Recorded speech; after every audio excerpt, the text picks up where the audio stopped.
Welcome to the 12th edition of the Journal's new show called That Was the Week That Was, or What Happened in the Highlands This Past Week. Let's get started. Normally, most of the news from WestRock's Covington Mill is positive and full of employee promotions. But not this past week. The company announced 67 layouts on its number 8 paper machine, and at week's end, 2 employees have tested positive for the COVID-19 virus. On Thursday, Allegheny County Administrator John Lanford told the Allegheny supervisors about the county receiving $1.296 million from the CARES Act to help deal with the COVID-19 expenses. And the city of Covington got $483,000 as well. Right now we plan to distribute to the school division approximately $345,000. Provide Clifton Forge $223,000 as a cap. It'll be like a grant to those organizations. They can apply up to a certain amount. And then Iron Gate will be eligible for $22,700 in grant money. The remainder is for eligible expenses that we can be reimbursed for operational costs outside the norm, and that's $705,000 for us.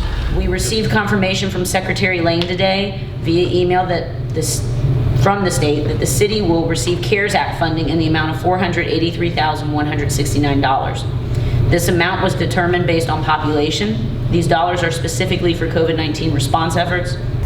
This is May in Virginia, and May is all about governments and school boards and how they'll fund themselves for the next fiscal year. Covington will have no tax rate increases, nor will Allegheny County, nor will the town of Iron Gate.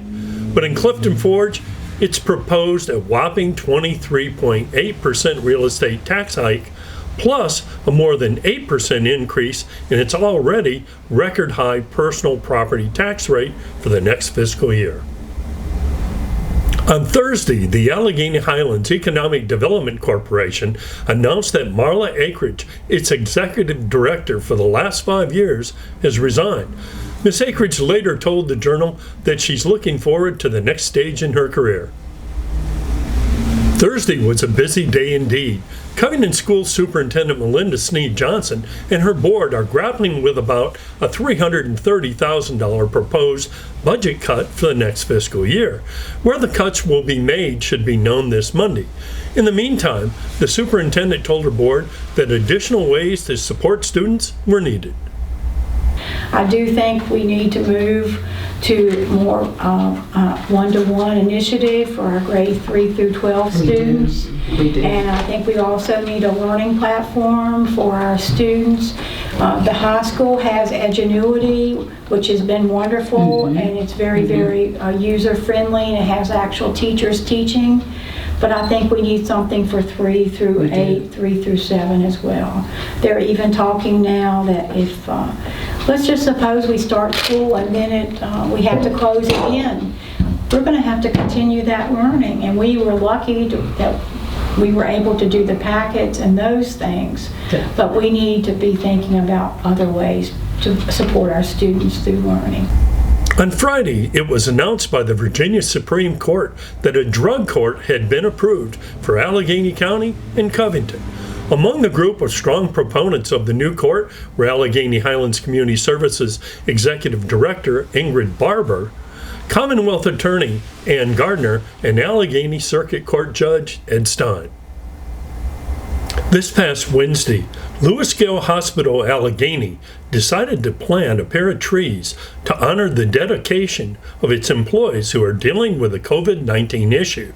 Here is CEO Will Wyndham on that effort. Absolutely. Yes, this has been a challenging time for everyone, not just the healthcare industry and not just our nurses, but it's important that we continue to recognize the accomplishments and sacrifices of our staff, and in honor of Nurses Week, this is what we're doing today. Thanks for joining us today for our 12th show of this type. With nearly 11,110 Facebook followers, your readership is very much appreciated. See you right here again next week.